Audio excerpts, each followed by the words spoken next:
जय श्री कृष्ण। श्रीमद् भगवद गीता अध्याय 2 श्लोक संख्या 53। चलिए पढ़ते हैं। श्रुति विप्रतिपन्ना ते यदा स्थास्यति निश्चला समाधावचला बुद्धि तदा योगं वाप्स्यसि।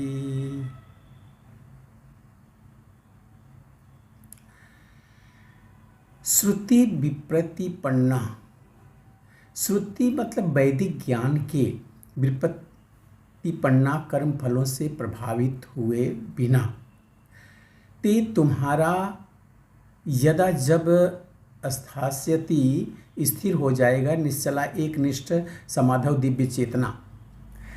कह रहे हैं कि जब तुम्हारा मन वेदों में जो अलंकारिक भाषाएं हैं, ये करने से ये स्वर्ग मिल जाएगा, ये मिल जाएगा, वो मिल जाएगा, उसमें मन जो है लोगों की सकाम भक्ति करने में भागता है।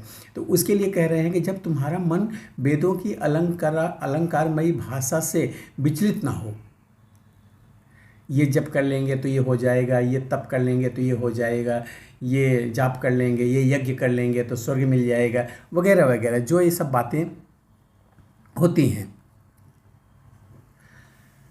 तो कह रहे हैं कि जब तुम्हारा मन वेदों की अलंकारमयी भाषा से विचलित नहीं हो और क्या नहीं हो, तुम्हारा मन कृष्ण भावनामृत में अचला स्थिर बुद्धि हो जाए, तब तुम साक्षात्कार को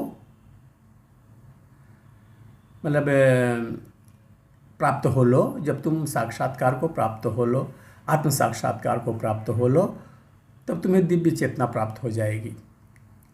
ऐसा कह रहे हैं कि जब तुम्हारा मन अलंकारमयी भाषाओं से मतलब विचलित ना हो, डिगे नहीं, और तुम्हारा कृष्ण भावनामृत में मन स्थिर हो जाए और तुम आत्म साक्षात्कार कर लो, तब तुम्हारा जो दिव्य चेतना है वो तुम्हें प्राप्त हो जाएगी।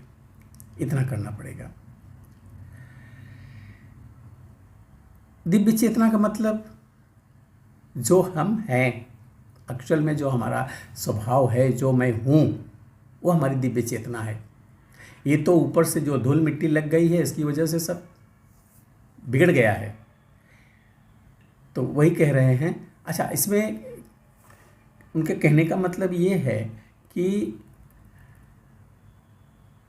जो वैदिक ज्ञान में ज़्यादा ज्ञान में उतरने में भी तकलीफ तो है ही, पर अधकचरा ज्ञान होता है वो हमेशा हानिकारक होता है।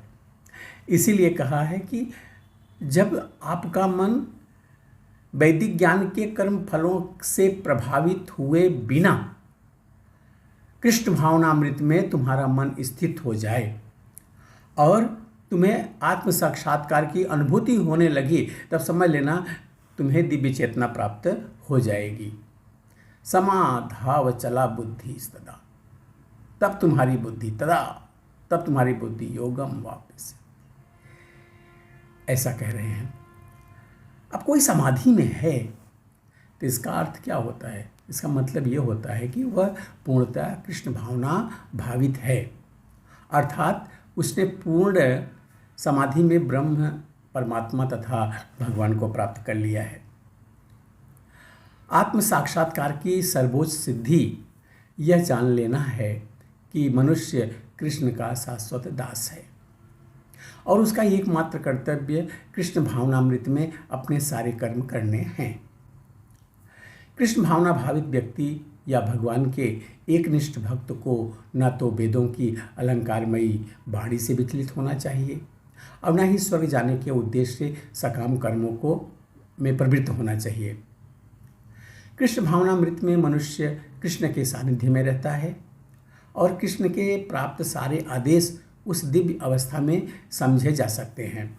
ऐसे कार्यों के परिणाम स्वरूप निश्चयात्मक ज्ञान की प्राप्ति निश्चित है। उसे कृष्ण या उसके प्रतिनिधि गुरुओं की आज्ञाओं का पालन मात्र करना होता है। मिलते हैं अगले वीडियो में। एक और श्लोक के साथ, तब तक के लिए जय श्री कृष्ण।